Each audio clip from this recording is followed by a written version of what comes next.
Hi class, Dr. Arnett here. In this video, I'm going to talk about writing reflective memos. The first time you're going to be asked to write a reflective memo is for your persona, use case, and task analysis assignment. This is one of your first major assignments in the course. So you're going to turn in a group document, and you're also going to turn in an individual document. Now the group document is the assignment itself. The individual document is a reflective memo. So I want to know, why did your group make the specific choices it did? What specific tasks did you work on? And I want to know your opinion of your group mates. So accordingly, you need to know how to format a memo in order to turn this thing in correctly. Now, for those of you who are in TCOM, you have undoubtedly seen memos before. For those of you who have had me in class before, you've probably had something to turn in via memo. For those of you who are interactive design and or have not had me in class before, you may not be familiar with a memo, so I'm going to kind of walk you through what one looks like and how it works. So what we've got here, this document is a sample memo I've got posted on the website. So I'm going to, come on now, why don't you zoom? There it goes. We'll take a look at this thing in some detail. So up at the top, we've got the word memo, nice, large, bold. You have a little bit of space, then you've got 4 lines that are required, to, from, date, re, in that order. To, it's going to come to me, Dr. Arnett. It's going to come from you, your full name. Remember, this is individual, so I need to know exactly who you are.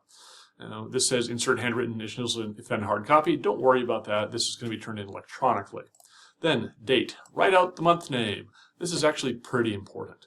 Why is that, you ask? Well, the thing is this.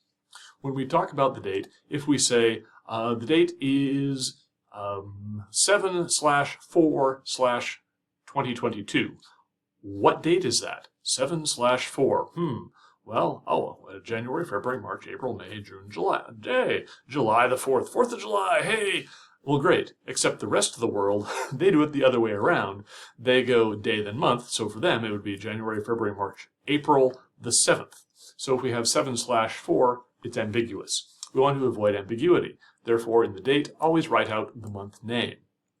Then, re, short for regarding. Make sure it's a short and descriptive phrase, tells us what is in this. So if you are writing about the persona, use case, and task analysis assignment, well, gee, maybe this is about the persona, use case, and task analysis assignment.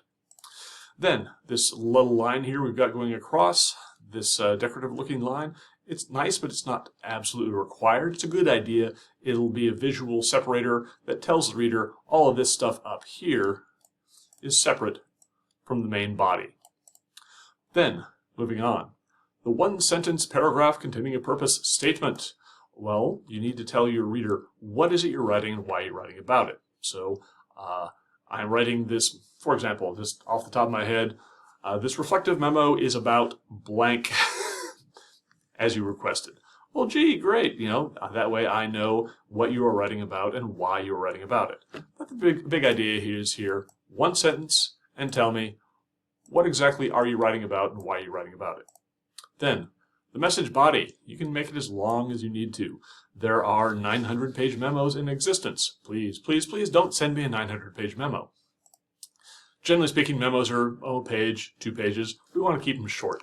The idea, though, is that you need individual paragraphs for each separate topic. So since you were talking about 3 separate things in your reflective memo, why did your group make the specific choices it did, what specific tasks did you work on, and your honest opinion of each group's members' contributions, it would probably be a really good idea if you used at least 3 paragraphs. Don't give me walls of words. This paragraph here that I'm highlighting, that's a pretty good sized paragraph. Now, can you write longer? Absolutely, if necessary. But notice, right about here in the middle, that's where you're going to bury information. This is where your reader starts to go like, They will remember what is up front, they will remember what is in the end, but what's ever in the middle tends to get lost. So therefore, I suggest in TCOM writing, use fairly short paragraphs. So then, moving on down, the very end, an invitation to contact you. Well, you want to know what I think about what you wrote. Yes, you want to grade on this, right? Well, tell me. Please contact me if you have any questions or concerns, something of that sort. Then /ABC, the type of initials. The big idea here is that you put in the slash and then your initials in lowercase. That shows that your fingers, touched the keyboard. Then at the bottom, enclosure as needed. So this enclosure is a bit like the attachments on an email. You aren't going to need it for this particular assignment, but if you are writing a hard copy a hard copy memo and putting in, for example, photographs or the chart or the map, and whatever it is the memo is a cover letter for, in that case you would use enclosure.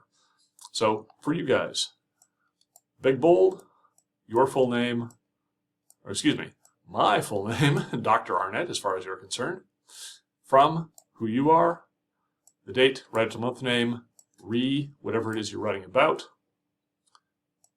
what you're writing about, why you're writing about it, individual paragraphs for each topic you talk about, an invitation to contact you, and / your initials in lowercase. That's really about it. It's fairly simple. If you have questions, please feel free to email me.